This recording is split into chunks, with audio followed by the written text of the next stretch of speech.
Breaking news చూస్తున్నాం. YCP మాజీ MLA Chevireddy Bhaskar రెడ్డికి బిగ్ షాక్ తగిలింది. చెవిరెడ్డి భాస్కర్ రెడ్డి పైన కేసు నమోదు చేశారు పోలీసులు. పోక్సో అట్రాసిటీ కేసు పెట్టారు ఎర్రవారిపాలెం పోలీసులు.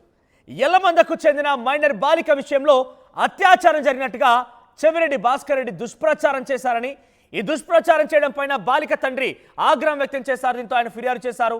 బాలికపై ఎలాంటి అఘాయిత్యం జరగలేదని నిర్ధారించారు పోలీసులు. దీంతో ఫిర్యాదును స్వీకరించిన పోలీసులు చెవిరెడ్డి పైన పోక్సో అట్రాసిటీ కింద కేసు నమోదు చేశారు. ఏదేమైనా చెవిరెడ్డి భాస్కర్ రెడ్డి పైన కేసు నమోదు కావడం మరోసారి వైసీపీ మాజీ ఎమ్మెల్యేల పైన కేసు నమోదైన దాంట్లో సుమారుగా ఆయన కూడా లిస్టులో చేరిపోయారు. పోక్సో అట్రాసిటీ కేసు నమోదవడం పైన కొంత వైసీపీ శ్రేణులు అయితే ఆందోళన కలిగిస్తూ డెఫినెట్గా అరెస్ట్ చేసే అవకాశం కూడా ఉంది. ఈ చట్టాల ప్రకారంగా చూస్తే, ఈ కేసుల ప్రకారంగా చూస్తే కనుక యల్లమందకు చెందినటువంటి మైనర్ బాలిక విషయంలో దుష్ప్రచారమే ఈ కేసుకు ప్రధాన కారణమైంది.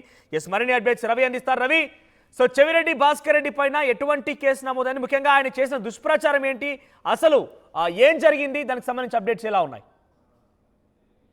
మనోజ్, చంద్రగిరి మాజీ ఎమ్మెల్యే చెవిరెడ్డి భాస్కర్ రెడ్డి మీద సోమవారం అది గ్రీవెన్స్ లో ఎస్పీకి ఫిర్యాదు చేశారు. బాలిక ఎర్రవారిపాలెం మండలానికి చెందినటువంటి యల్లమంద చెందినటువంటి భాస్కరు అలాగే కృష్ణయ్య అనే వాళ్ళిద్దరూ వచ్చి పోలీసులకు ఫిర్యాదు చేశారు. ప్రధానంగా తమ కూతురికి ఎలాంటి అఘాయిత్యం జరగలేదు, తమ కూతురి మీద ఎలాంటి అఘాయిత్యం జరగలేదు, గత నెల 27వ తేదీన అఘాయిత్యం జరిగిందని, మైనర్ బాలిక మీద అఘాయిత్యం జరిగిందని దుష్ప్రచారం చేశారు.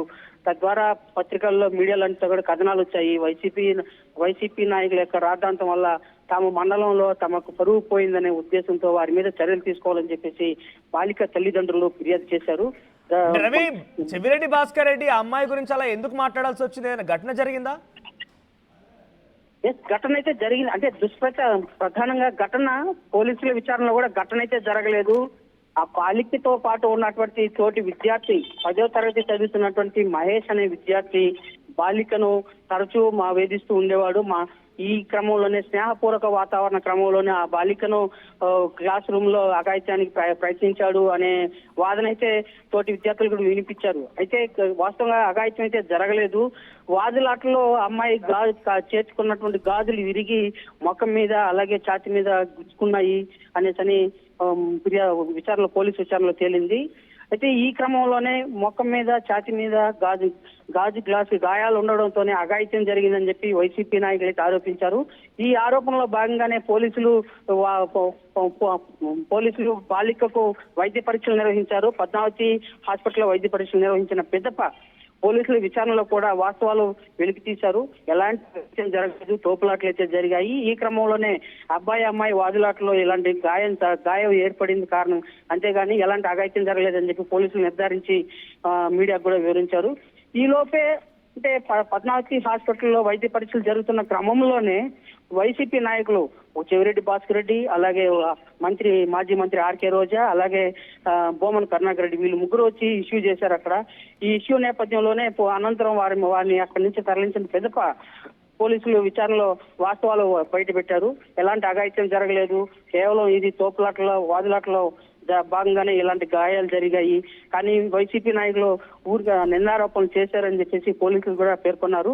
ఈ కేసు పైన చెవిరెడ్డి భాస్కర్ ఏం స్పందిస్తున్నారు? మరి దుష్ప్రచారం అని పోలీసులు తేల్చేశారు, అక్కడ ఏం జరగలేదంటే కూడా చాలా క్లియర్ గా తేల్చేసి చెవిరెడ్డి భాస్కర్ రెడ్డి పైన ప్రచారం చేసినందుకు పోక్సో కింద కేసు నమోదు చేశారు. కాబట్టి ఈ కేసు పైన రియాక్షన్ ఏంటి, దీనిపైన తదుపరి చర్యలు ఏ రకంగా ఉండబోతున్నాయి? అంటే ఎర్రవారి మండలం పోలీసులు కేసు అయితే నమోదు చేశారు. సోమవారం గ్రీవెన్స్ లో తల్లిదండ్రులు ఇచ్చిన ఫిర్యాదు మేరకు ఎర్రవారి మండలం పోలీసులు నమోదు చేశారు. ఈ విషయాన్ని చెవిరెడ్డి భాస్కర్ రెడ్డి కూడా తాము లీగల్ గా ప్రొసీడ్ అవుతాము, అంటే వాస్తవంగా జరిగిన ఇన్సిడెంట్ ని రాజకీయంగా తాము తప్పుపట్టలేదు, కేవలం పోలీసులు అధికార పార్టీని ఒత్తాసు పలికి తమ మీద కేసులు పెట్టారని చెప్పి వైసీ భాస్కర్ రెడ్డి పేర్కొంటున్నారు. దీని పట్ల మేము లీగల్ గా ప్రొసీడ్ అవుతామని చెప్పేసి భాస్కర్ రెడ్డి సూచించారు. అయితే ఈ కేసులో విచారణలో భాగంగానే అంటే ఆ రోజు జరిగిన ఇన్సిడెంట్ లో భాగంగానే మరో ఇద్దరు వైసీపీ నాయకుల మీద కూడా కేసులు నమోదు చేసే అవకాశం ఉందని చెప్పి పోలీసు వర్గాలు అయితే భావిస్తున్నాయి. మనోజ్, రైట్ రవి, సో దీనిపైన చర్యలు ఏ రకంగా ఉండబోతున్నాయి? పోలీసు అరెస్ట్ చేసే అవకాశం ఉందా? పోలీసులు ఈ కేసు నమోదు చేశారు. నమోదు చేసిన తర్వాత లీగల్ గా కోర్టు నోటీస్ ఇస్తారు. నోటీస్ ఇచ్చి దీనికి సంబంధించిన మీ దగ్గర ఉంటే ఎవిడెన్స్ మాకు అందజేయాలని చెప్పేసి కోరుతారు. అయితే ఎవిడెన్స్ ఎలాంటి ఎవిడెన్స్ అందజేయకపోతే పోలీసులు నోటీస్ ఇచ్చి పోలీస్ స్టేషన్కి వచ్చి విచారణకు సహకరించుకుంటే మాత్రం చెవిరెడ్డి భాస్కర్ ని అరెస్ట్ చేసే అవకాశం ఉంది. అలాగే మాజీ మంత్రి రోజాకు అలాగే బోమన్ కరుణాకర్ రెడ్డికి కూడా ఇవాళ రేపు కేసు నమోదు చేసే అవకాశం ఉందని చెప్పి పోలీస్ అధికారులు అయితే స్పష్టం చేస్తున్నారు. మనోజ్. రైట్ రవి. సో మొత్తం మీద యలమంద కు చెందినటువంటి ఒక మైనర్ బాలిక విషయంలో జరిగినటువంటి ఘటనకు గాను చెవిరెడ్డి భాస్కర్ రెడ్డి ఏకంగా ఆ మైనర్ బాలిక పైన అఘాయిత్యం జరిగిందంటూ ప్రచారం చేశారట. సో ఈ ప్రచారానికి సంబంధించి ఏకంగా అక్కడ ఎటువంటి అఘాయిత్యం జరిగిన ఎటువంటి తప్పుడు విషయంగా జరగలేదంటూ పోలీసులు నిర్ధారించి వైద్య పరీక్షలు వహించిన తర్వాత చెవిరెడ్డి భాస్కర్ రెడ్డి దుష్ప్రచారం చేశారంటూ ఆ బాలిక యొక్క తల్లిదండ్రులు ఫిర్యాదు చేశారు. దీంతో ఆ బాలిక తల్లిదండ్రుల యొక్క ఫిర్యాదు మేరకు చెవిరెడ్డి భాస్కర్ రెడ్డి పైన కావాలని దుష్ప్రచారం చేశారు.